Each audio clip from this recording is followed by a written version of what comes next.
Wow! She rescues a billionaire CEO from a sinking jet. She doesn't know he's an alpha werewolf and her fated mate. The next morning, 5 black SUVs pull up outside her small house, and her quiet life explodes into a world of power, danger, and forbidden love. Hey everyone! Before we dive into today's video, please do subscribe to the channel. I'd love to know where you're watching from. Drop your country or city in the comments below. It truly amazes me how far our community reaches around the world. Alright, now let's begin.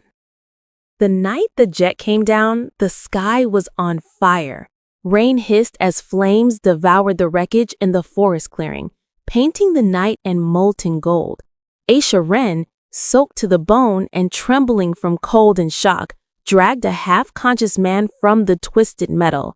His blood slicked her hands. His scent, strangely intoxicating, wild, cut through the smoke. The explosion threw her backward, searing heat licking her skin. She coughed, vision blurring, yet crawled back through fire to pull him out again.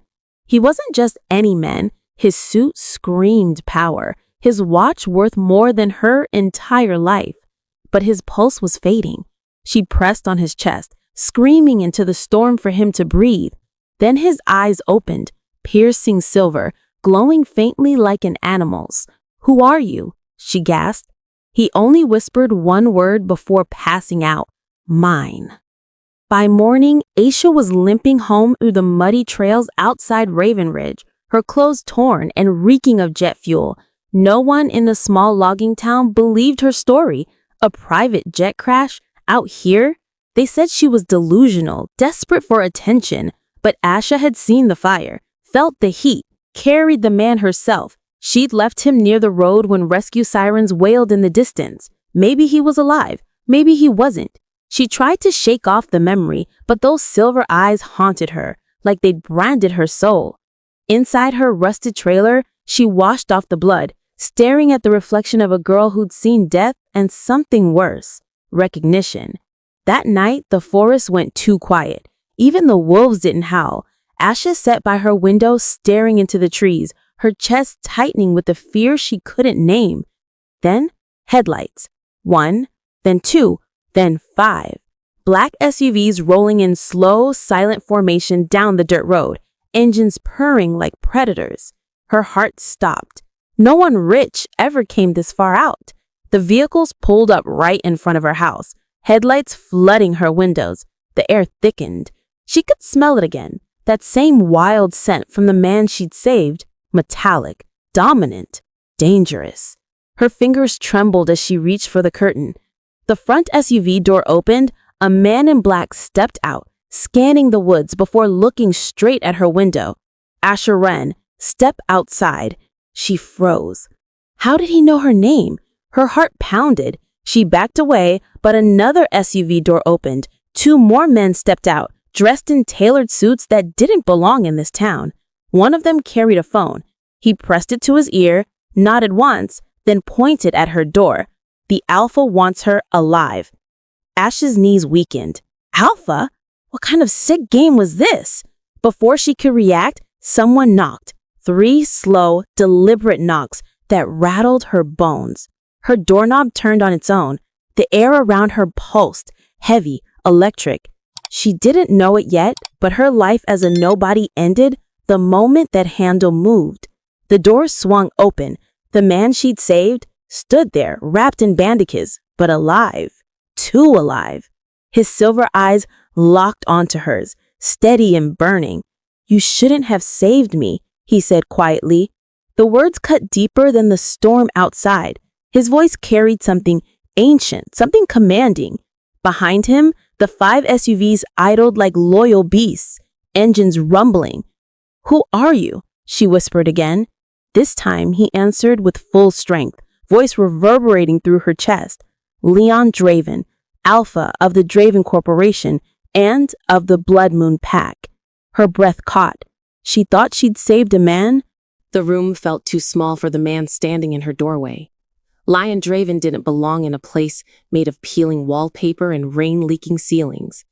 His presence filled the air like thunder before a storm, silent, charged, waiting to strike. Asha stood frozen in her torn shirt, bare feet on cold linoleum, unsure whether to run or bow. His eyes, those impossible silver eyes, followed every shaky breath she took.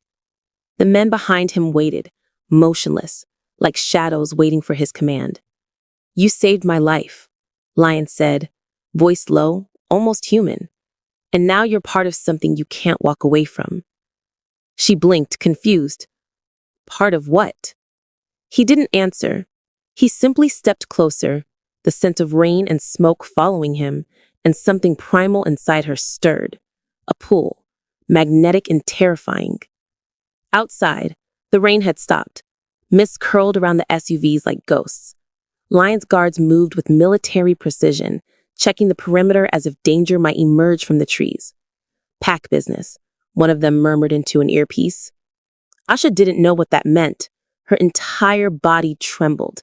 She didn't understand why this man looked at her like he already knew every heartbeat she had left. "You should have left me there," Lion said again, quieter this time. "You changed things you don't understand."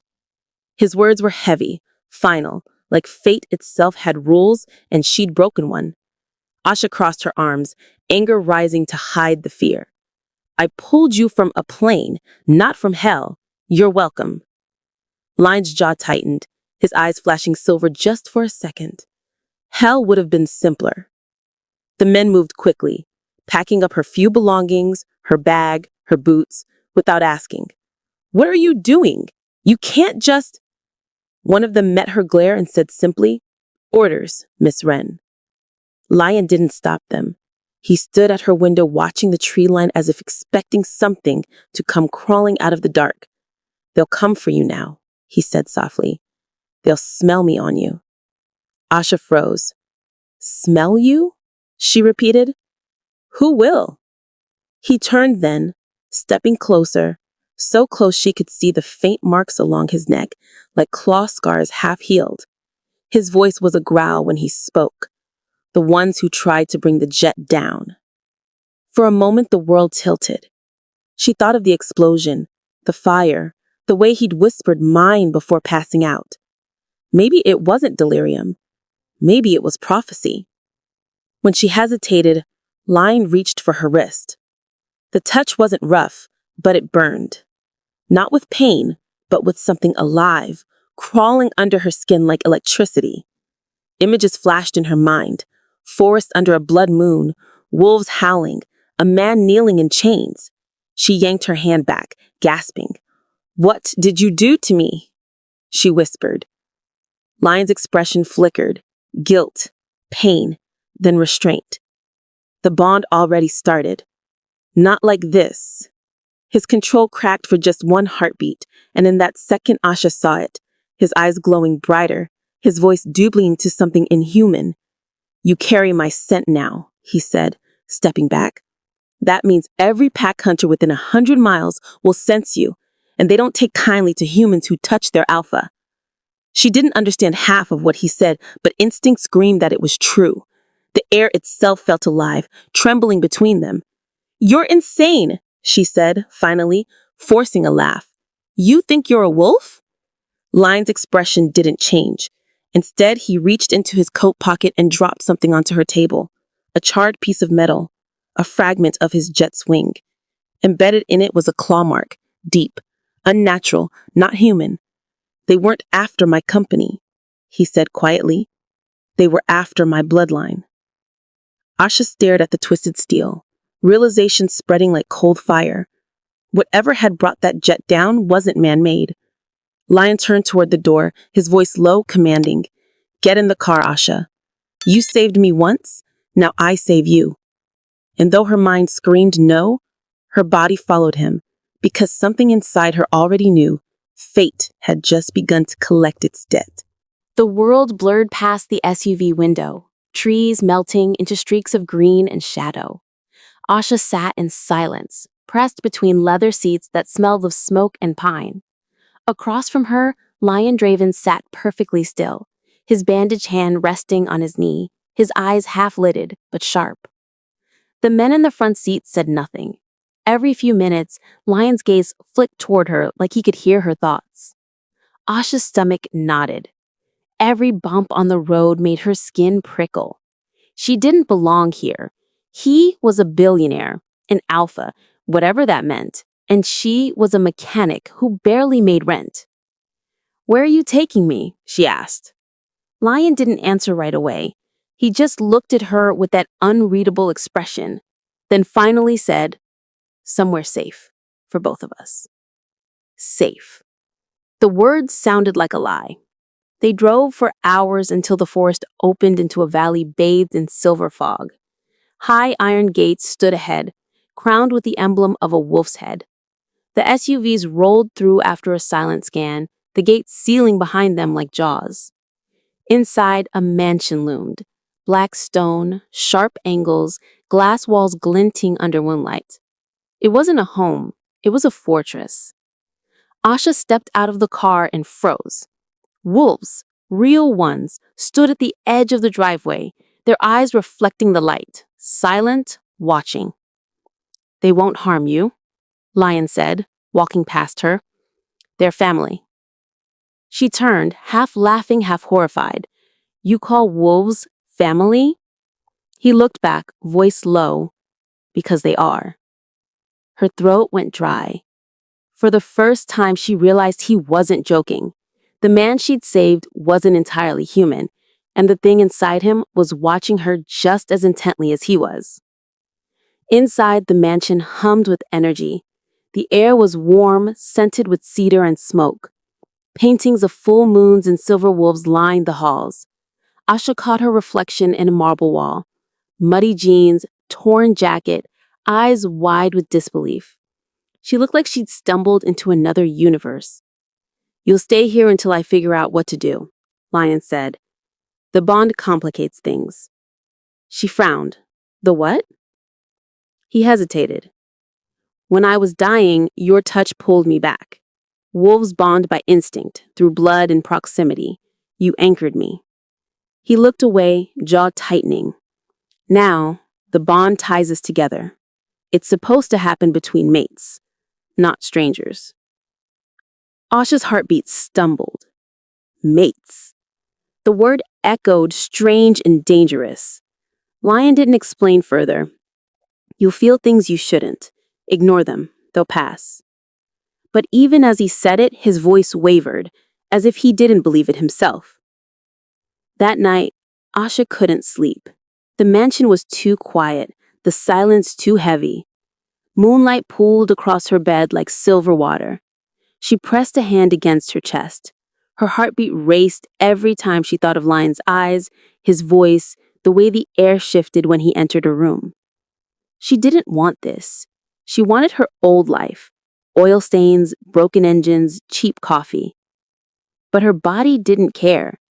It ached like it was remembering something ancient, something older than choice. Then, faintly, she heard a sound outside her window. Low, mournful, wild. A howl. Not one. Several. The air in her room trembled. She moved to the window and froze. Wolves, dozens of them, standing beyond the fence, eyes glowing gold, silent, watching. "They won't harm you," Lion said, walking past her. "They're family." She turned, half laughing, half horrified. "You call wolves family?" He looked back, voice low. "Because they are." Her throat went dry. For the first time, she realized he wasn't joking. The man she'd saved wasn't entirely human, and the thing inside him was watching her just as intently as he was. Inside, the mansion hummed with energy. The air was warm, scented with cedar and smoke. Paintings of full moons and silver wolves lined the halls. Asha caught her reflection in a marble wall. Muddy jeans, torn jacket, eyes wide with disbelief. She looked like she'd stumbled into another universe.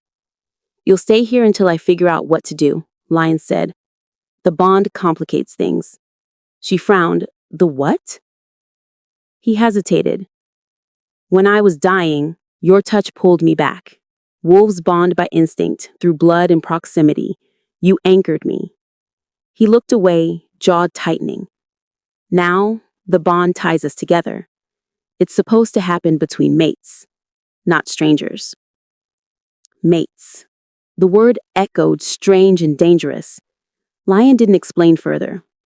You feel things you shouldn't. Ignore them. They'll pass. But even as he said it, his voice wavered, as if he didn't believe it himself. That night, Asha couldn't sleep. The mansion was too quiet, the silence too heavy. Moonlight pooled across her bed like silver water. She pressed a hand against her chest. Her heartbeat raced every time she thought of Lion's eyes, his voice, the way the air shifted when he entered her room. She didn't want this. She wanted her old life. Oil stains, broken engines, cheap coffee. But her body didn't care. It ached like it was remembering something ancient, something older than choice. Then, faintly, she heard a sound outside her window. Low, mournful, wild. A howl. Not one. Several. The air in her room trembled. She moved to the window and froze. Wolves, dozens of them standing beyond the fence, eyes glowing gold, and behind them, shadows, moving wrong, not quite animal. She didn't know it yet, but those weren't Lion's wolves. They'd come for her. A scream tore through the night, not hers. One of Lion's guards went down, near the gate. The alarm blared, lights flooding the valley in red, doors slammed open. Asha stumbled into the hallway as Lion appeared from the opposite side, shirt half-buttoned, eyes already glowing. "Stay back," he ordered, voice deeper, rougher, almost a growl. "They found you faster than I thought." She backed away. "Who?" He didn't answer. His body shuddered, bones cracking beneath skin, his silhouette twisting, half man, half beast. The transformation was violent, breathtaking, terrifying. "Get down," he roared, and she dropped just as the window shattered. The night exploded with movement, wolves lunging, claws colliding, air thick with scent and sound. And in the middle of it all, Asha realized the truth Lion had been trying to hide. Whatever bond had begun between them wasn't a mistake. It was war. The air burned with the scent of iron and smoke. Glass crunched beneath Asha's bare feet as she crawled behind an overturned table, heart thundering. Outside, the courtyard had become a war zone. Wolves clashing against shadows with glowing red eyes. The attackers weren't like Leon's pack. They were faster, leaner, their bodies marked with black veins pulsing under their skin. She saw one leap through the broken window, its face half human, half beast, jaws dripping. Leon was already there. He moved like lightning, no hesitation, no mercy. His claws flashed silver as he struck, throwing the creature against the wall. Blood sprayed the marble like ink on paper. The sound, snarls, shouts, breaking glass, filled every corner of the mansion. And through it all, Leon's voice broke through the chaos. "Asha, stay down!" But she couldn't. Something primal in her refused to hide. She grabbed a piece of broken metal, a shard of the shattered chandelier, and swung as another creature lunged. It hit her shoulder, slashing through skin before Leon tackled it mid-air. The impact shook the floor. His roar rattled the walls, a sound not made for human throats. He tore through the creature, then turned toward her, eyes blazing silver. "You're bleeding," he growled. "I told you to stay down." She wanted to yell back, to tell him she wasn't helpless, but the pain silenced her. He moved closer, nostrils flaring, gaze fixed on the cut. "Your blood," he muttered, voice lowering to something dangerous. "It's reacting." Her skin tingled as he pressed his hand over the wound, and warmth spread through her arm. The bleeding stopped instantly. His touch burned, not painful, but too intense, too intimate. When he pulled his hand away, the gash was gone. Only smooth skin remained. "What are you doing to me?" she whispered. He didn't answer. He just looked at her like he was afraid of the truth. Minutes later, the mansion fell silent again. The surviving intruders fled, leaving the air thick with the smell of blood and smoke. Leon's guards moved swiftly, dragging the bodies away, sealing the gates. Asha stood among the wreckage, trembling. "They weren't human," she said, her voice small. "No," Leon replied, wiping blood from his mouth. His shirt was torn, his arms streaked with red. "They were rogues, wolves without a pack, corrupted by greed and madness." He turned to her, eyes dimming back to gray. "They were after you." The words hit like a bullet. "Me? Why?" "Because you're bound to me now. The bond makes you part of my power and my weakness. If they kill you, they take what's mine." His tone was harsh, but his hands trembled slightly. She saw the fear behind the control, and for the first time, she realized even alphas bled. The cleanup was quiet, efficient. Leon's men spoke in code, their eyes never meeting hers. Asha sat on the grand staircase, watching blood drip from the chandelier onto the moonlit floor. It looked like red glass melting. Leon stood nearby, staring out the broken window. "This shouldn't have happened," he muttered. "You should have been safe. You're not supposed to exist in my world." His words stung, sharp as claws. "Then send me back to mine," she said softly. He turned, eyes full of something that wasn't anger, but longing. "He's not anger, but longing. He's not anger, but longing. He's not anger, but longing. He's not anger, but longing." "I can't," he said, "not until the bond fades." "And if it doesn't?" she asked. Her silence was her answer. Asha looked away, tears burning her eyes. She didn't want this, his world, his danger, but deep down she couldn't ignore how her pulse synced with his every time he looked at her. It was like the universe had chosen for her, and she hated it. Later, when the hallways quieted and the moon climbed high, Asha wandered outside. The night air was cold, sharp, carrying the scent of pine and something wild. Leon followed at a distance, silent as a shadow.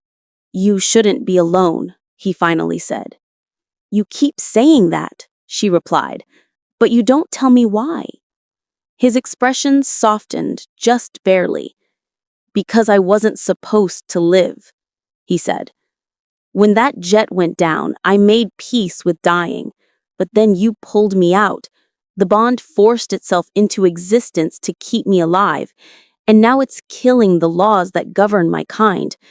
No alpha has ever bonded with a human and survived." The wind howled softly through the trees, carrying the faint echo of distant wolves. Asha's voice trembled. "So, what happens to us?" Leon's silver eyes glowed faintly under the moon. "Either fate finds balance," he said, stepping closer, "or it tears us both apart." Dawn came gray and heavy, like the sky itself hadn't slept. Asha sat by the window of her guest room, staring at the mist curling over the valley. Her reflection looked ghostly, eyes shadowed, lips pale. Somewhere deep in the mansion, she heard voices, low, angry, echoing down marble halls. Lions. She recognized the sharpness in it, the sound of a man fighting for control. She slipped out quietly, bare feet silent against the cold floor, following the sound until she reached a half-open door. Inside, Lion stood at a long table surrounded by men and women dressed in black. They weren't bodyguards this time. Their eyes glowed faintly in the dim light. Wolves, every one of them. "The council won't ignore this," one said. "You bonded outside the bloodline, with a human."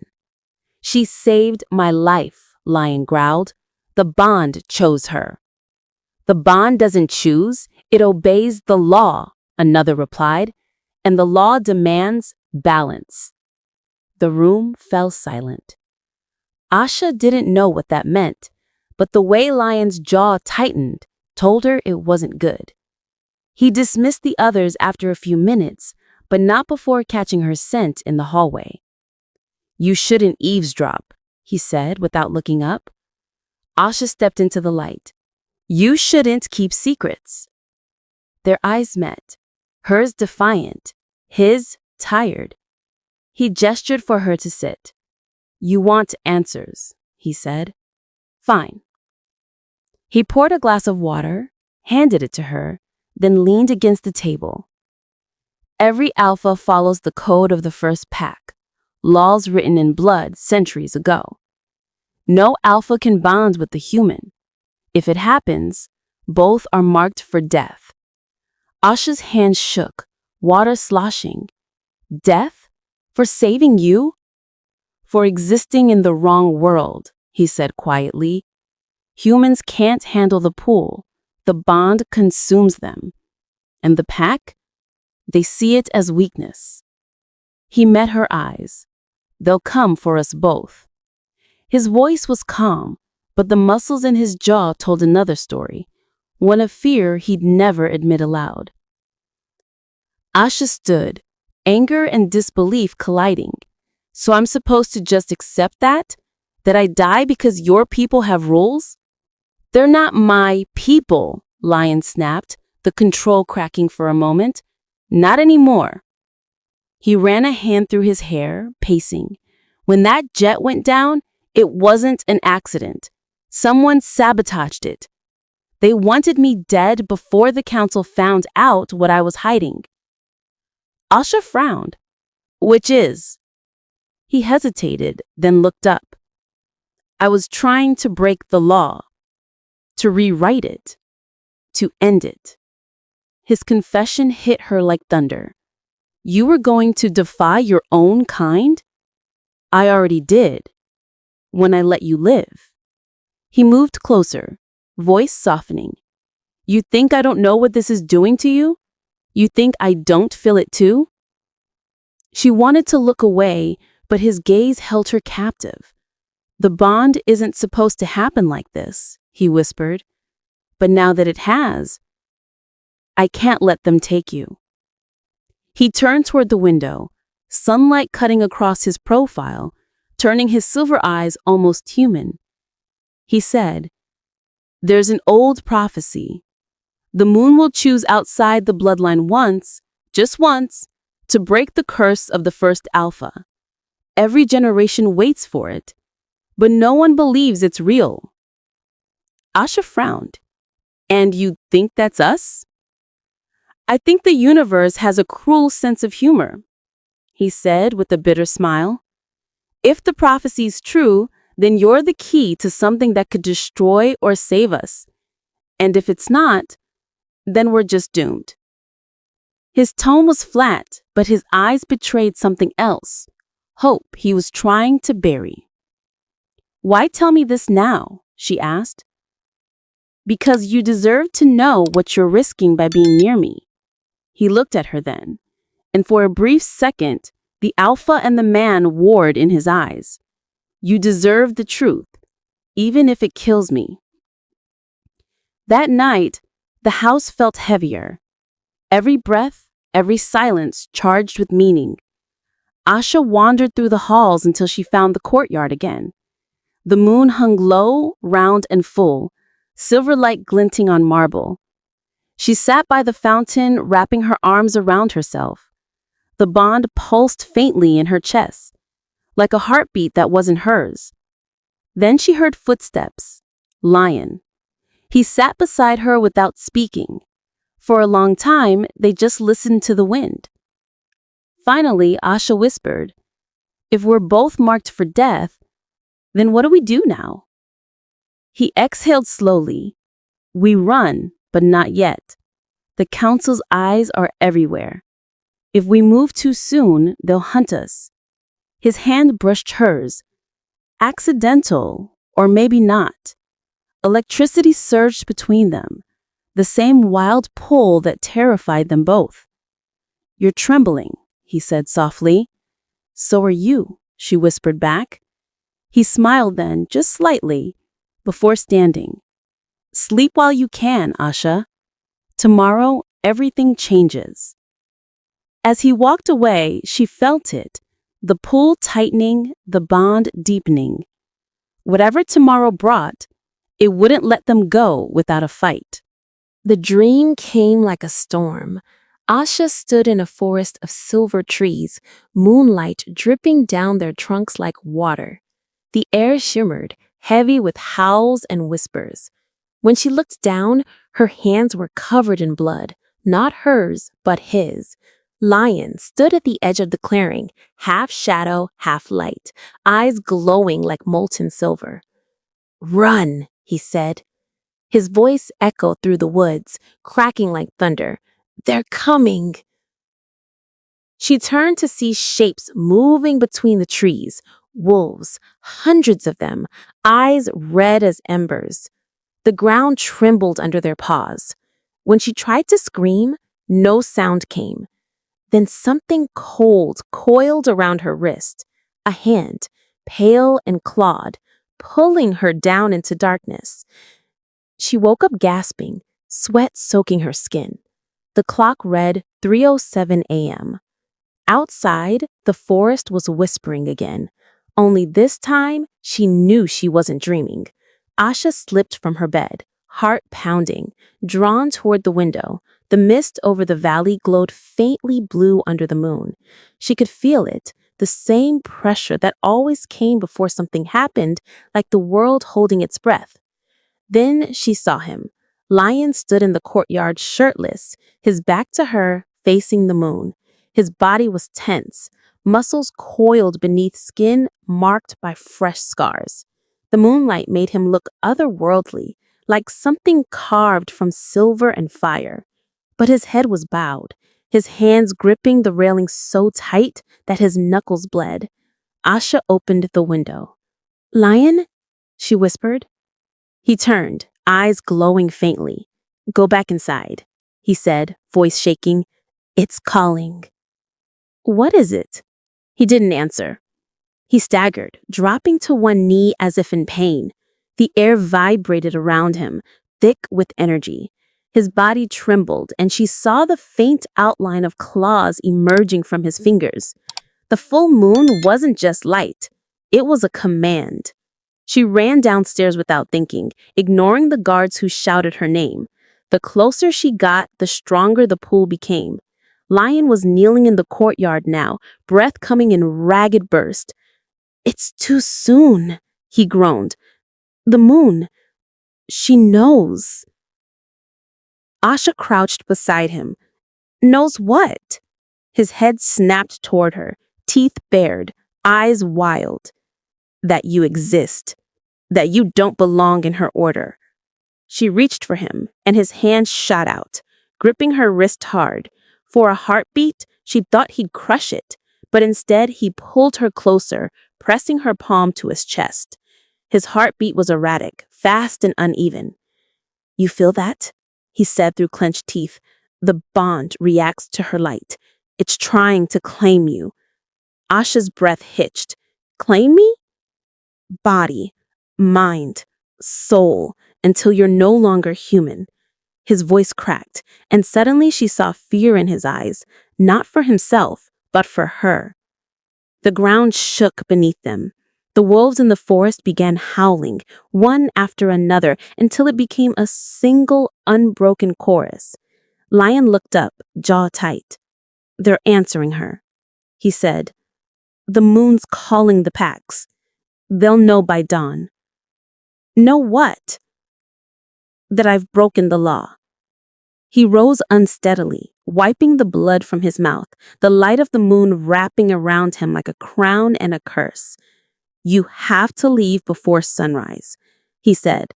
"There's a safe house across the ridge. My beta will take you there." Asha shook her head. "I'm not leaving you." "This isn't about choice," he snapped. "It's about survival." His voice cracked again, and she saw the exhaustion hiding beneath his command. If the council senses the bond, they'll come for you first. Then let them, she said fiercely. I didn't drag you out of the sky just to run away now. For a moment, the alpha inside him stilled. Then, almost whispering, he said, You don't understand, Asha.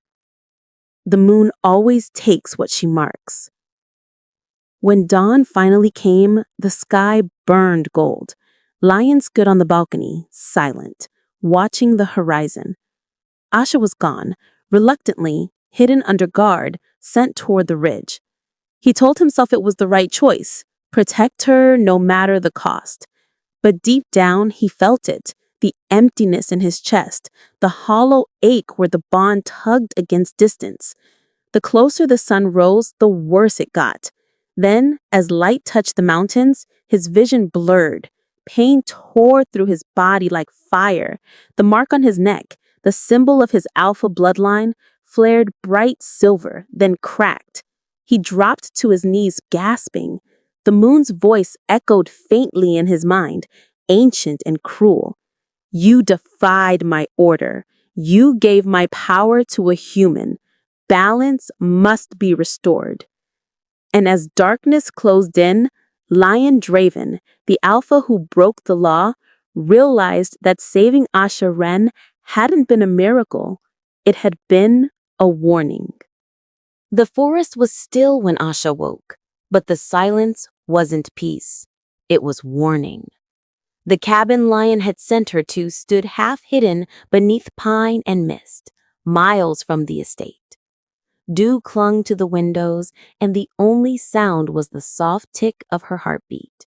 She sat up, heart racing. Something was wrong. She could feel it deep in her bones, like eyes on her skin. Then she saw it, muddy prints by the door. Not boots, paws. Huge ones. Asha's breath caught.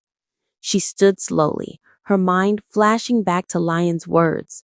The council will come for you first. She grabbed the old hunting knife Lion's beta had left behind and crept to the window. The forest looked empty until it didn't. 3 shadows moved between the trees, tall, fast, silent. Wolves walking like men. Their scent hit her then, thick and metallic. Not Draven pack, rogues. The kind who hunted bloodlines for sport. She bolted for the back door, barefoot on cold wood, the knife trembling in her hand. But before she could reach it, a voice spoke from the shadows. Going somewhere, little human? A tall man stepped out of the gloom, eyes burning gold under his hood. His smile was too calm. He sent you here, didn't he? The alpha who defied the moon? Asha froze. Who are you? Someone cleaning up his mistake, he said softly. You shouldn't exist. He moved faster than sight. 1 second he was 10 feet away, the next he was right in front of her, hand raised to strike. Asha slashed wildly, the knife catching his arm. He hissed, blood smoking where the blade touched. Silver, he growled, stepping back. Smart girl. Then he turned his head slightly, listening. They're close. Guess the alpha still cares. And before Asha could ask what he meant, a howl split the forest. Deep, furious, familiar. Lion. The front door exploded inward. Lion's wolf stormed in, a blur of teeth and fury. The rogue snarled, shifting midair, bones cracking as fur tore through his skin. He lunged for Asha and was met mid-leap by a massive black wolf. The impact shook the cabin. Wood splintered, walls shattered. Asha scrambled back as Lion's wolf pinned the rogue, jaws snapping inches from his throat. Leave her. Lion's growl wasn't just sound. It was thunder, authority, command. The rogue hesitated, eyes flicking toward Asha, then spat blood and grinned. You can't protect her from what's coming. He twisted, breaking free and disappeared into the trees before Lion could finish him. The other wolves chased, but Lion stayed, trembling, half-shifted, eyes blazing silver fire. "Are you hurt?" he rasped, voice rough and low. Asha shook her head, tears threatening. "You said I'd be safe here." His jaw tightened. "I said I'd try."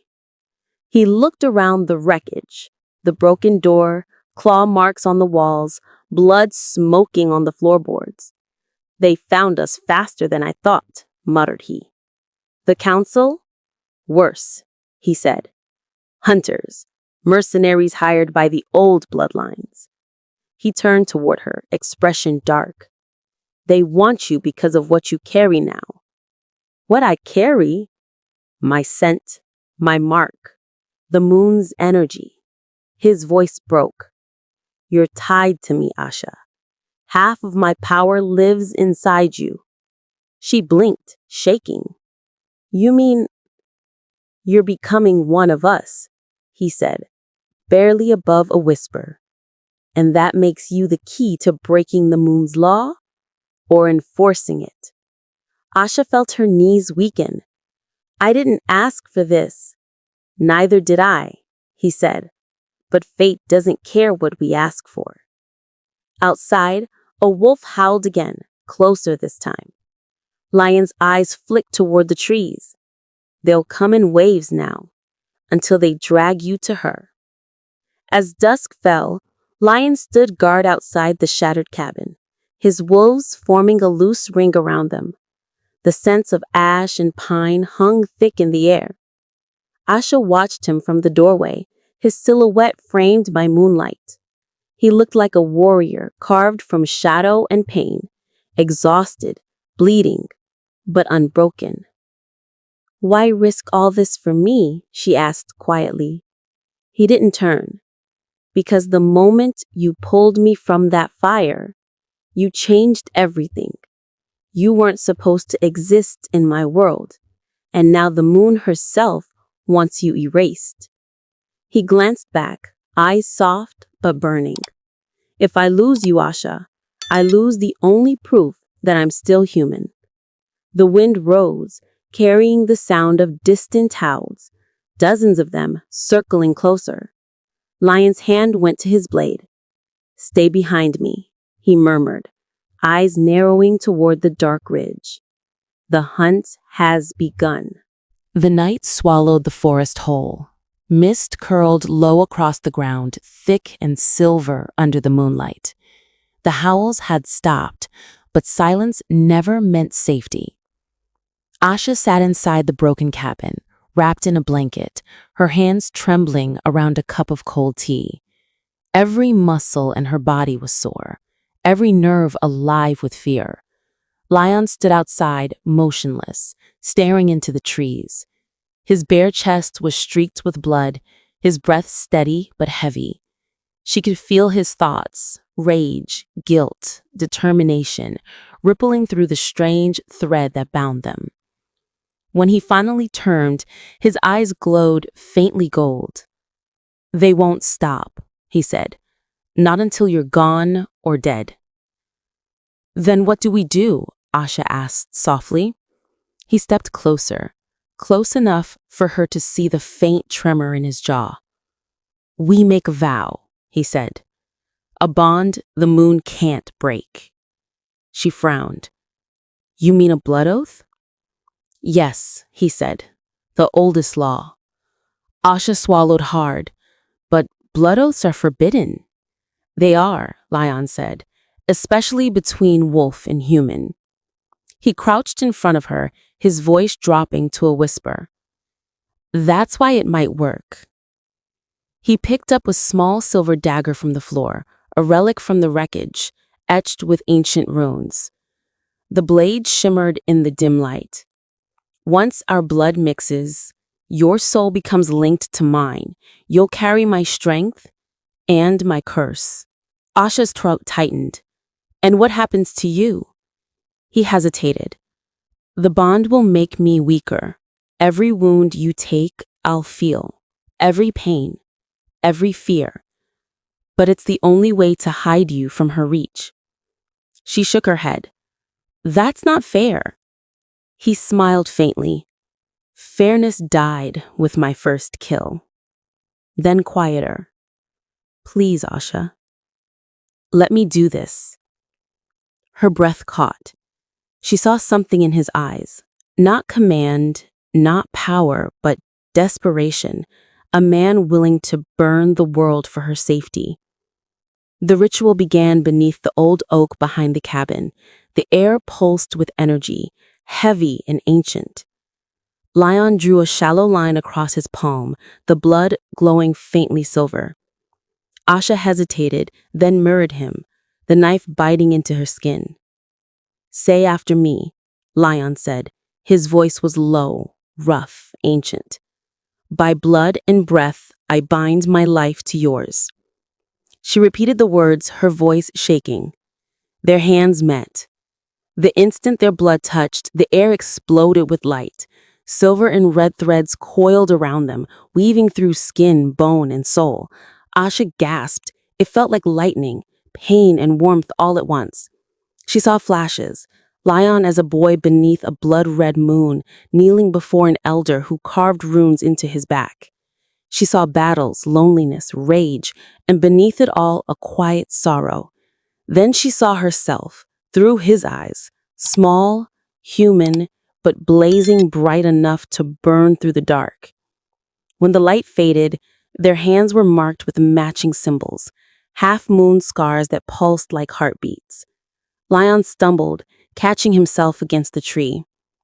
It's done, he rasped. She can't sense you anymore. Asha's palm throbbed, the marks still blowing faintly. You're hurt, she said, reaching for him. He waved her off weakly. Just tired. His skin was cold, his veins dimly silver.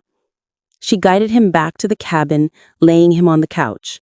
His eyes fluttered open. If anything happens, he murmured, follow the river north. My beta will meet you at dawn. Stop talking like you're dying, she said, voice trembling. He smiled faintly. I've died before. Her heart cracked. Don't joke. He looked at her then, really looked at her. His alpha facade gone, just a man caught between duty and love. You saved me twice, Asha. First from the fire, now from myself. She didn't know what to say, so she just pressed her forehead to his and whispered, Then live, for both of us. Outside, thunder rolled over the mountains like the heavens themselves had heard their defiance. By morning, the storm had passed, but peace never followed long. Asha woke to the scent of smoke and iron. The wolves were gone. So was Lion. His trail trailed north, mixed with blood. She ran outside, panic tearing through her chest. The ground was scarred with claw marks, the trees splattered crimson. On a rock near the river, someone had carved a message into the stone, 3 words, written in his blood. They found me. Her breath shattered. The bond pulsed violently in her palm, heat searing through her skin. She could feel his pain somewhere far away. Chains, fire, cold stone. Lion Draven was alive, but captured. And as she stood beneath the fading moon, Asha Ran understood that the blood oath wasn't a shield. It was a map. One that would lead her straight into the wolf's den.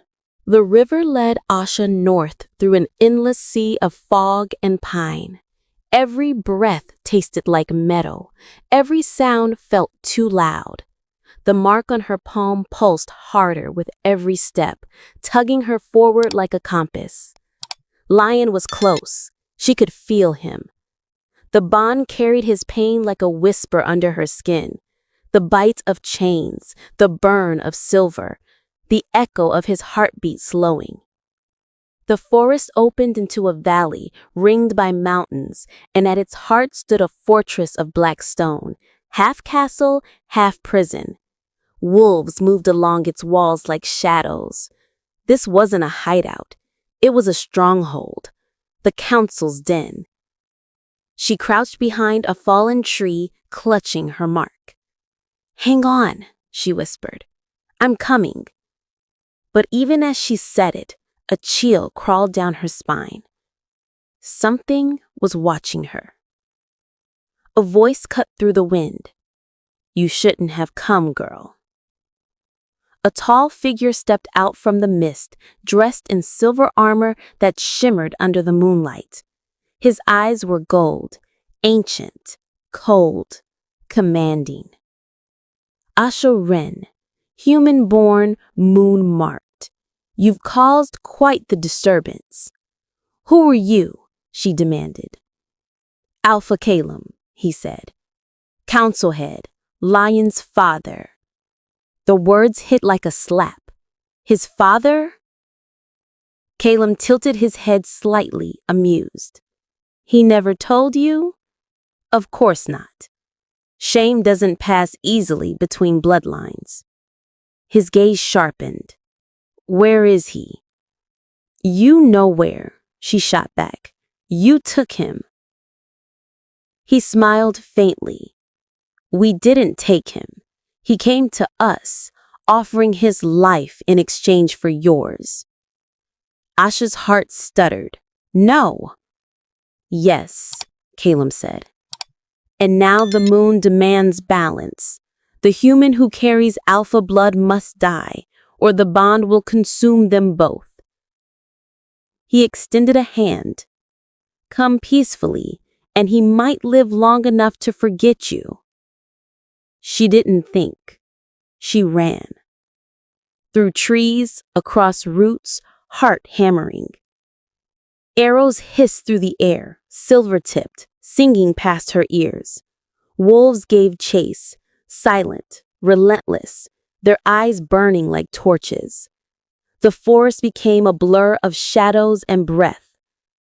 But then, pain struck, fire lancing through her palm, so hot she fell to her knees. She could feel lions screaming somewhere far below the mountain. Her vision blurred. "No," she gasped. "You promised me you'd live." The world tilted, spinning. Then darkness swallowed everything. When she opened her eyes, she was on cold stone, wrists downed by glowing cuffs. A high chamber loomed above her, walls lined with runes that pulsed like stars. At the center, a massive silver throne, and Lion, chained before it, bloodied but alive. He looked up when he sensed her. "No," he rasped, voice cracked and raw. "They found you." The council surrounded them, 7 alphas, cloaked in moonlight and power. Calum sat upon the throne, his presence like gravity. "You broke every law, Lion. You merged wolf and human blood. You spat in the face of our goddess." Lion lifted his head weakly. "Then punish me. Leave her out of it." "I can't," Calum said. "The moon has already chosen her. The bond binds their fates. To kill one is to end both." Asha struggled against her chains. "Then don't kill either of us," she said. "You can't fight what's already written." Calum's eyes sharpened. "Child, you don't understand. The moon doesn't write. She corrects." He rose, drawing a blade that glowed white-hot. "One life must burn for balance to hold." Lion roared, the sound shaking the hall. "Touch her, and I'll tear this world apart." The chains glowed brighter, sealing him down as his body began to shift uncontrollably. Asha's heart pounded. The bond flared like wildfire, filling her veins with his rage and pain. She closed her eyes, reached through it, and found his heartbeat. Steady, but fading. "Lion," she whispered, "listen to me." You told me the moon takes what she marks. Then let her take me on my terms. She twisted her wrists, cutting her skin against the silver cuffs. Blood dripped on the floor, glowing faintly. The runes beneath her flickered, then cracked. Calum turned, eyes wide. What are you doing? Breaking her order, she said. Her voice shook but didn't falter. If the moon wants to choose who dies, then she'll have to fight for it. The light surged upward, blinding white. Lion's chains shattered, the entire hall trembled. And as Asha collapsed into his arms, her blood and his merged again. This time, not as oath, but rebellion. The moon's light dimmed. Somewhere above, thunder rolled, as if the heavens themselves were afraid. Light swallowed everything. The chamber, the wolves, even the air seemed to vanish in white fire. Asha felt like she was floating between worlds, suspended between heartbeat and silence. Then the voice came, cold, ancient, infinite. You dare defy me? It wasn't sound, it was thunder inside her skull. Her body convulsed, but she forced herself upright. You want balance? She shouted into the void. Then look at what your balance has done. Flashes erupted before her eyes. Lion, chained and bleeding. Children hiding from moonlight. Wolves tearing at their own kind in the name of law. You call it order, she said, trembling, but it's just fear. The voice hissed. You are mortal. You are dust. You are mine. Asha's mark burned brighter, splitting her skin with silver light. No, she whispered, I'm his. The words weren't rebellion, they were truth. And that truth ripped through the darkness like lightning. The explosion hurled her backward.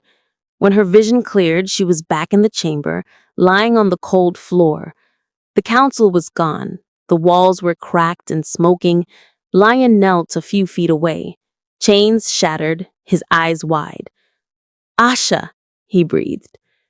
She sat up slowly. The mark on her palm had changed. No longer a half moon, but a full one, glowing faintly blue. Her veins shimmered silver beneath her skin. The air bent around her, vibrating with quiet power. What did you do? Lion whispered. She looked at him, eyes now faintly luminous. I told her no. He laughed once, disbelief and awe mixing in his voice. No one tells the moon no. Asha stood shakily, her bare feet leaving faint trails of light. Then maybe it's time someone did. The ground trembled again, and she realized it wasn't the moon's rage she felt this time. It was fear. Outside, the fortress burned. Wolves ran in chaos, howling as the sky twisted into a storm of silver clouds. Asha stumbled toward the open archway, Lion supporting her. They'll come for us. Every pack, every bloodline. Then we'll give them a reason to stop. Her voice was steady now, though her hands still shook. The bond between them pulsed in rhythm, stronger than before, alive. Lion looked at her like she was something holy. You don't understand what you've become. Neither do I, she countered softly. But we'll learn together. He almost smiled, even through the blood. You really think we can outrun the moon? She looked up at the glowing sky, where thunder carved her name in light. Not outrun, outshine.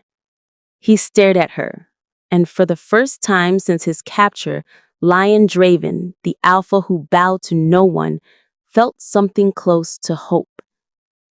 They escaped through the mountain tunnels as the fortress collapsed behind them. The walls dripped with silver light like veins of the goddess herself. The council won't stop, Lion warned. They'll call the eclipse packs. They'll bring every wolf from here to the sea. Then we move first. Find the ones she's hurt, the ones she's cast out. Wolves, humans, hybrids, it doesn't matter. We build our own pack. Lion stopped, looking at her in the dim blue glow. Our pack? Yours and mine, she said, bound by choice, not law. He laughed weakly, shaking his head. You realize you just declared war on a goddess. Then she shouldn't have made me care. He stared at her, this human girl who dragged him from fire, defied the moon, and now spoke like destiny itself. And though the night beyond was full of danger, for the first time, the path ahead felt like freedom. When dawn came, they reached the ridge overlooking the valley. The sun rose red blood, casting long shadows across the ruins below. Asha turned her hand over, watching the mark fade slightly under daylight. She's quiet, she murmured. For now, Lion said, but she's watching. Good, Asha replied. Let her see what happens when you underestimate a human. Lion looked at her, pride flickering through exhaustion. What are you going to do now? Asha's lips curved faintly. I'm going to save the wolves she broke. She took a step toward the rising sun, and then, she added softly, I'm going to make the moon apologize. Lion chuckled under his breath, following her. Together, they walked into the light. Alpha and human, defiers of fate. And somewhere above the clouds, the moon trembled for the first time in centuries. The northern mountains were endless, a maze of stone and mist. For days, Asha and Lion traveled by night, sleeping under the pines by day, always moving, always hunted. The bond kept them alive. When one faltered, the other felt it. When one dreamed, the other saw. The mark on Asha's palm pulsed faintly each dawn, a heartbeat that wasn't hers. The first wolves to find them came as enemies. 2 males from the old Lead Fang pack, scarred, half-starved, eyes full of suspicion. Lion faced them unarmed. You don't have to kneel, he said. Just listen. They lunged anyway. Asha stepped forward without thinking. The air around her shimmered. The wolves froze mid-leap, trapped in silver light. She lowered her hand slowly. We don't want war, she said, but if you bring it, we'll finish it. They stared, stunned, wolves bowing instinctively, though she wasn't one of them. That was the moment the legend began, the human who commanded the moon's power without bleeding for it. By the 5th night, others had come, a mother and her pup from the Riverclaw pack, a hunter who'd lost his alpha, even a witch from the old forest clans. They gathered in the ruins of an abandoned monastery, cold stone, flickering torches, the scent of rain and fur. Lion stood before them, his voice steady but low. You all know what happens to those who defy the moon, he said. You lose your name, your pack, your life. He looked at Asha. But maybe you gain something more. The wolves murmured among themselves. Asha stepped forward, her mark glowing softly. I'm not asking you to bow. I'm asking you to stand. Her voice trembled, but only for a second. Stand for the ones she took from you. Stand for those still chained. Stand for yourselves. Silence followed. Then one wolf howled, a deep, mournful cry. Another joined, then another, until the mountains echoed with their defiance.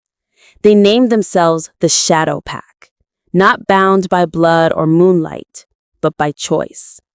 They moved through the forests like ghosts, rescuing rogues before the council could kill them. Lion trained them by night, Asha guided them by day. Together, they built something new, a pack that followed no god and feared no alpha. Word spread fast. Villages whispered of a silver-eyed girl who could silence wolves with a glance. The council called her blasphemy. The moon called her a threat. But to the outcasts, she was salvation.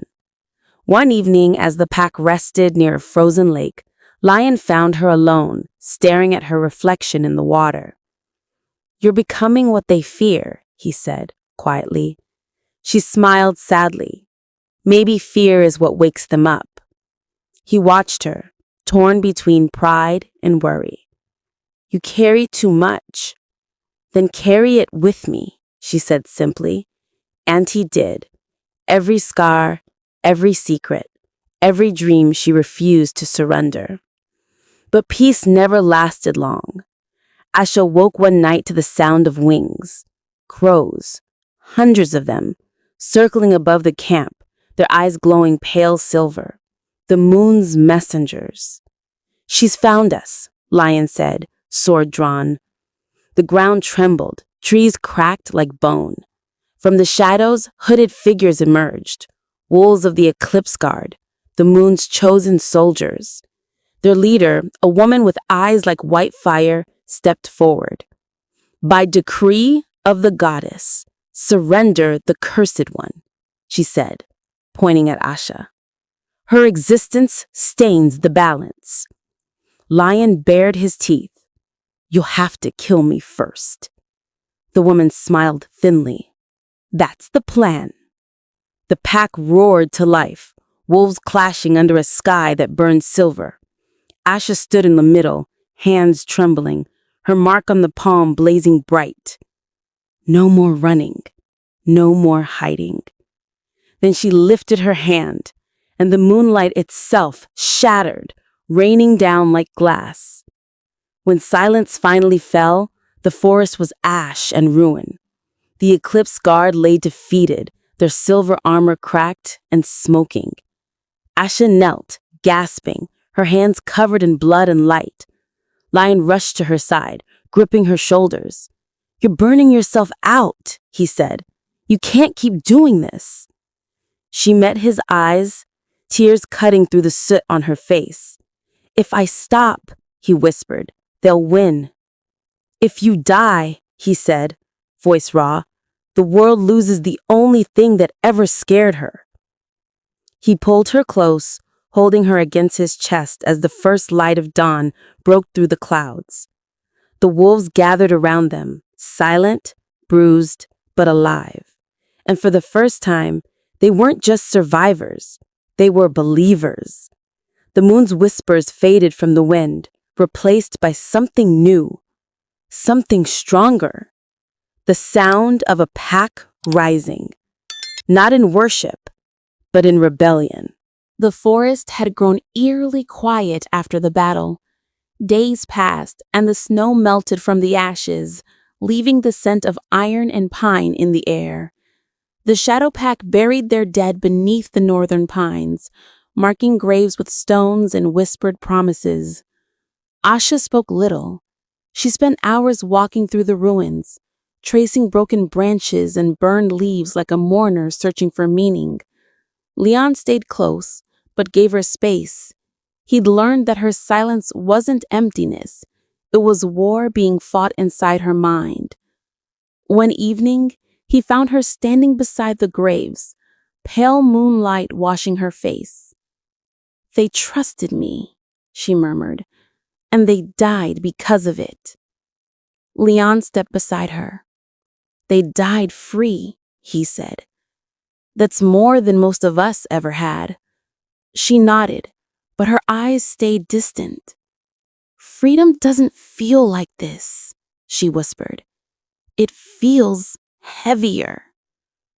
In the days that followed, more wolves came, outcasts, runaways, and rebels who'd heard of the Shadow Pack. Among them was Kael, a dark-haired warrior with eyes like winter. He said he'd once served the Moon Council, but left after they executed his mate. Asha listened carefully, sensing something guarded in his voice, but compassion outweighed caution. Leon didn't trust him. "He smells like secrets," he warned. Asha smiled faintly. "So do I." Under her leadership, the pack rebuilt. They trained, hunted, and learned to move as one. For the first time, Asha laughed, softly, briefly, like sunlight through cloud. Leon saw that smile and almost forgot the nightmares. But when he caught Kyle watching Asha across the fire, something inside him twisted. It wasn't jealousy. It was instinct.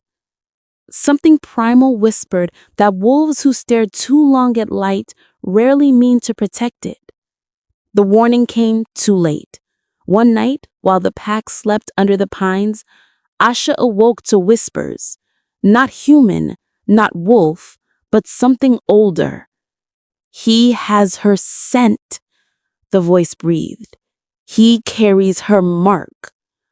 Asha sat up, eyes wide. The forest glowed faintly silver. The moon was full again.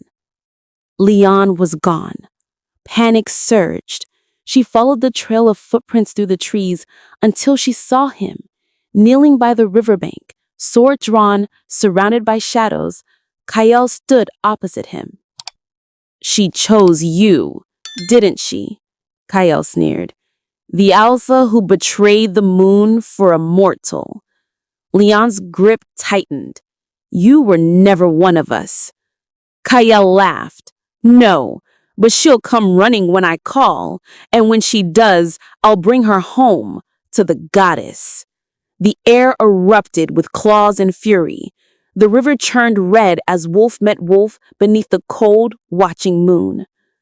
Asha arrived just as Leon fell. She saw the flash of silver, heard his gasp, and the world split apart. "No!" Her scream shook the trees. Kyle turned, blood dripping from his blade. "The moon thanks you for softening him. Now she'll reclaim what's hers." Asha's hands glowed, light spiraling from her palms like wildfire. The ground cracked. The trees bent backwards. "You think she owns me? Then watch what I do with what she made." The forest exploded in light. Pure, blinding, impossible. When the radiance faded, Kyle was gone, burned into ash. Leon lay limp, his chest still. Asha dropped beside him, pressing her hand to his heart. "Don't you dare leave me," she whispered, tears streaking her face. "Not like this." For a heartbeat, nothing. Then, faintly, he breathed. Just one ragged breath. It was enough to break her and heal her at once. The pack found them at dawn, Leon unconscious, Asha sitting beside him with blood on her hands and eyes glowing faint silver. "He'll live," she said softly. "But everything's changed." Her voice carried an edge of something new, something colder. The others looked at her, waiting for orders. Asha rose slowly, the weight of loss hard in her spine. "No more mercy," she said. "The moon sent her servant, and he died in my forest." The wolves lowered their heads, not in fear, but in allegiance. Leon stirred faintly, his hand twitching toward hers. She held it, but her gaze stayed fixed on the horizon. Somewhere beyond the pines, the moon watched silently. Asha lifted her chin toward the dawn. If she wants a war, she'll have one. And as the first light broke through the trees, the shadow pack howled, not in mourning, but in vengeance. The pines stood tall and silent, but the forest no longer felt alive. After Kale's betrayal, the shadow pack buried its warmth with the fallen. Asha Henry slept in 3 nights. She sat by Leon's bedside in the old monastery, his body pale, his breaths shallow. The wound glowed faintly, moonlight still trapped beneath his skin, burning him from within. "He's fading," whispered Mira, the witch who had joined them weeks ago. "The moon's poison runs deep." Asha clenched her fists. "Then I'll drag it out myself." She pressed her palm over his heart, letting her mark flare, light flooding his veins. Leon gasped, arcing in pain. "Stop!" Mira shouted. "You'll kill him." But Asha didn't stop. She poured everything she had into him, her strength, her rage, her love. When she finally collapsed, The light dimmed, and Leon opened his eyes. "You shouldn't have done that," he whispered weakly. She smiled through tears. "You'd have done the same." That night, Asha walked alone into the mountains. The moon hung low and blood red, a sign the old stories called the reckoning. The air was electric, vibrating with unseen whispers. She fell to her knees on a ridge, exhaustion shaking her bones. "If you want war," she said to the sky, "you'll face me, not my people." The air shimmered, and a figure stepped from the light, a woman of silver fire and shadows, the moon goddess. Her voice was soft, cruel. "You've meddled with what you don't understand, child. Love and rebellion were never meant for mortals." Asha rose, trembling. "Then maybe the world was never meant to kneel." The goddess smiled faintly. "Defiance runs in your blood. Do you even know whose blood that is?" Asha froze. "What are you saying?" "Ask your heart," the goddess murmured, "or ask the Alpha dying because of it."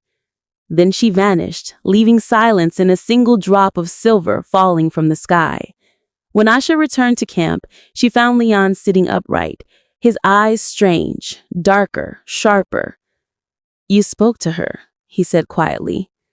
"Didn't you?" Asha hesitated. "She came to me." "And?" "She said my blood isn't human." The fire crackled between them, shadows flickering across his face. "Asha," he whispered, "you're not just a curse to her, you're her heir." The words struck like thunder. "That's impossible." "Is it?" he said, voice breaking. "It's why she hates you, why you can wield her light. You're what she tried to erase." Asha stared into the flames, memories flashing, dreams she thought were nightmares, the voices, the visions, the feeling that the moon itself was watching from inside her chest. "Then what am I?" she whispered. Leon took her hand. "Something new," he said. "Something she can't control." Outside, the wind howled, carrying the promise of blood. At dawn, the pack gathered. Asha stood before them in the clearing, cloak whipping in the wind. "The moon has declared war on us, but she doesn't know who she's fighting." The wolves watched in silence as she lifted her hand, revealing the mark now glowing crimson instead of silver. "Tonight is the blood moon. We'll forge a new oath, a bond stronger than blood or magic, a pact between mortals and beasts." Mira stepped forward, eyes wide. "You'll bind your soul to them? That's forbidden." Asha smiled grimly. "Everything I've done is forbidden." She sliced her palm, blood mixing with light. One by one, the wolves stepped forward, pressing their foreheads to her hand, whispering their vow, shadow to shadow, light to light. The clearing trembled. Power rippled through the forest like thunder. The shadow pack had become something else, something eternal. That night, as the blood moon rose, Asha led her army across the ridge, their howls echoing through the valley. Leon rode behind her, pale but alive, his eyes burning gold once more. "You ready for this?" he asked. She looked ahead, at the horizon glowing red. "No," she said honestly, "but I'm done being hunted." He smiled faintly. "Then let's make the moon bleed." When the first wave of the goddess's soldiers descended, silver-armored wolves with eyes like stars, Asha met them head-on. The forest erupted in fire and fury. Light and shadow collided, ancient and new. And above them, the moon trembled, not from glory, but from fear. For the first time in eternity, the goddess realized her creation had turned against her, and it was winning. The war had turned the night red. Fire lit the treetops. Smoke rose into the bleeding sky. The forest pulsed with light, silver against crimson, creation against rebellion. Asha fought at the center of it all, her movements fluid and terrible, every strike powered by grief and fury. The mark on her palm burned like a sun, spreading veins of light up her arm. Wolves fell around her, hers and the goddess's alike, until the snow was blackened with ash. Leon fought beside her, his blade reflecting the moonlight, his strength failing, but his will unbroken. "Asha," he shouted through the chaos, "she's here!" A voice cut through the storm, low and resonant, shaking the trees. "You dare spill blood under my sky?" The moon goddess descended in a veil of light, her presence freezing the air. The forest bent under her gaze. "You could have been everything," she said softly, "but you chose defiance." Asha stood, trembling, her chest heaving. "I chose freedom." The goddess raised her hand, and the battlefield fell silent. Every wolf froze mid-motion, every fire flickered to stillness. "You are mine, Asha. My blood, my sin. You were born from rebellion, a spark I buried when I tore my own heart in two." Asha's breath caught. "You're lying." The goddess stepped closer, eyes glowing with sorrow.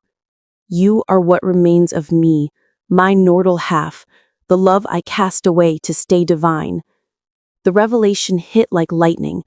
Asha saw flashes, visions of another time, a woman of light weeping over a cradle, a child sent away under starlight. "Then why hunt me?" she whispered. The goddess's expression cracked. "Because you remind me what I lost. Mortality, weakness, pain." Leon staggered forward, blood staining his shirt. "She's not your weakness. She's your redemption." The goddess turned to him, expression unreadable.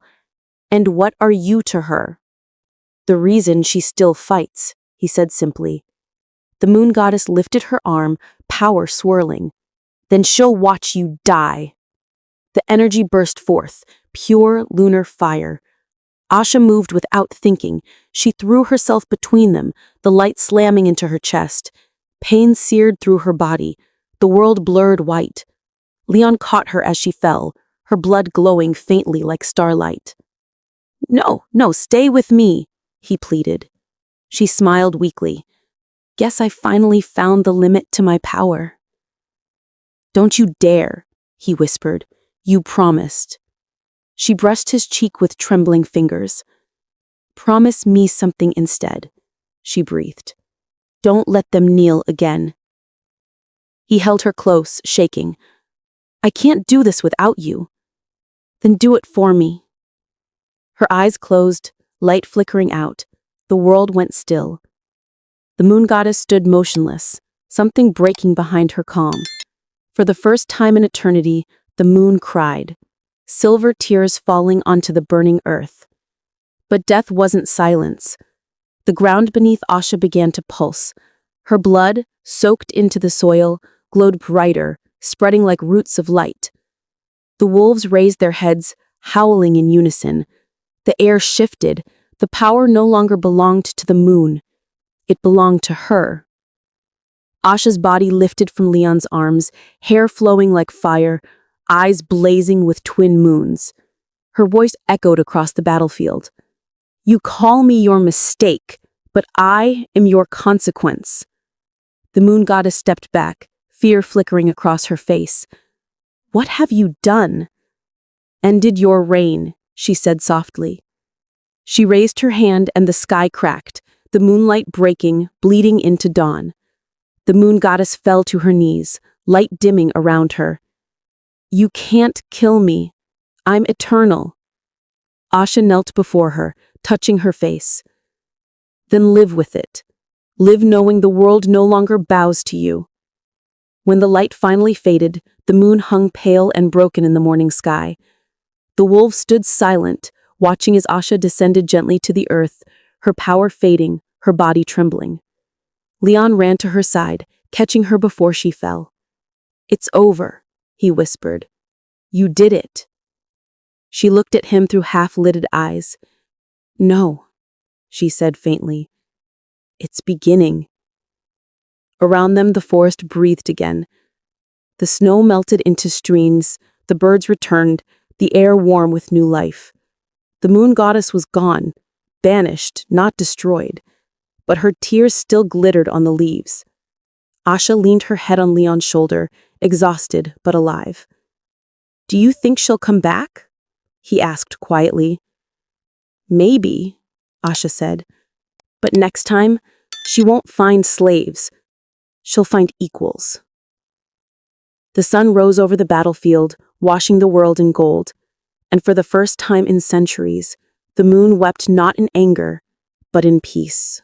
The forest was silent again, but not with fear, with peace. Smoke still drifted from the battlefield, rising in thin, twisting ribbons into the pale morning air. The wolves moved among the fallen, not to mourn, but to bury with honor. For the first time, there were no sides, only the living, tending to the cost of their freedom. Lion stood on the ridge overlooking it all, his shoulder bandaged, his heart heavy. The moon hung fractured in the daylight sky, a ghost of what it once was. Behind him, he heard the soft crunch of footsteps. Asha. She looked fragile in the light, her skin faintly luminous, her mark now faded to a pale scar. "You should be resting," he said quietly. She smiled faintly. "Rest comes later. For now, there's rebuilding to do." Her voice was soft but steady, no longer the tone of a fighter, but of a leader. They spent days tending to the wounded and burning what remained of the moon's fallen guard. The snow melted completely, giving way to green shoots pushing stubbornly through the black soil. The Shadow Pack built shelters, cleaned streams, and, for the first time, shared laughter instead of fear. Children, some orphaned by the war, ran through the ashes, chasing wolves who now let them climb on their backs. Asha watched it all from the monastery steps, lying beside her. "They're not the same pack anymore," he said. "No," she agreed. "They're not shadows anymore. They're light that survived darkness." Lion studied her face. "You're different too." Asha looked at her hands. "I feel lighter," she said softly. "But part of her is still inside me, the moon's power, the guilt, the love she couldn't keep." Lion reached over and took her hand. "Maybe that's what balance is," he said. "Carrying both." On the seventh night, under the broken moon, the wolves gathered once more around the great fire. Asha stood before them, the flames painting her in gold. "We've lived too long under someone else's law. The moon told us what to worship, who to follow, what to fear. But now, the choice is ours." The pack bowed their heads, waiting. "There will be no Alpha," she said finally. "No God, no chains, only a circle, equal, unbroken." Murmurs rippled through the wolves, then one by one they raised their heads and howled. Not in mourning, not in war, but in rebirth. The sound rolled across the mountains like thunder made of joy. Lion stepped beside her, eyes shining. "You just ended the age of alphas," he said. She smiled softly. "Then let's start the age of hearts." Later that night, when the fire burned low, Asha walked alone to the lake. The reflection of the broken moon rippled on the surface, its shards scattered like glass. She knelt at the edge, dipping her fingers into the cold water. "I forgive you," she whispered, to the moon, to herself, to every version of her that had fought and fallen. The wind stirred gently, carrying her words upward. For a moment, the water shimmered and she thought she saw a figure, her mother, the goddess, smiling faintly before fading into starlight. Asha didn't cry. She simply closed her eyes and breathed. Behind her, Lion approached quietly, wrapping his cloak around her shoulders. "You keep talking to the sky," he murmured. "Think she hears you?" "I hope so," Asha said, leaning against him. "But even if she doesn't, it's enough that I can." When dawn came, the world looked new. The wolves slept peacefully around the embers, the trees whispered with morning wind, and the lake mirrored the rising sun instead of the moon. Lion and Asha stood together on the ridge, watching the first light spill across the valley. "So," he said with a quiet smile, "what now?" She turned to him, eyes glowing faintly gold in the sunrise. "Now we live. For them, for us, for every soul that chose to be free." He reached for her hand, and she took it. No crowns, no titles, no thrones. Just two hearts, scarred but steady, standing at the edge of a world finally their own. As the sun climbed higher, the broken moon faded into daylight, and its last whisper echoed faintly in the wind. "You were never my shadow, Asha. You were my dawn." And just like that, the Age of Wolves began anew. Thank you for staying till the end. Please do well to like and subscribe to the channel, and also don't forget to drop your thoughts in the comment. It means a lot to me.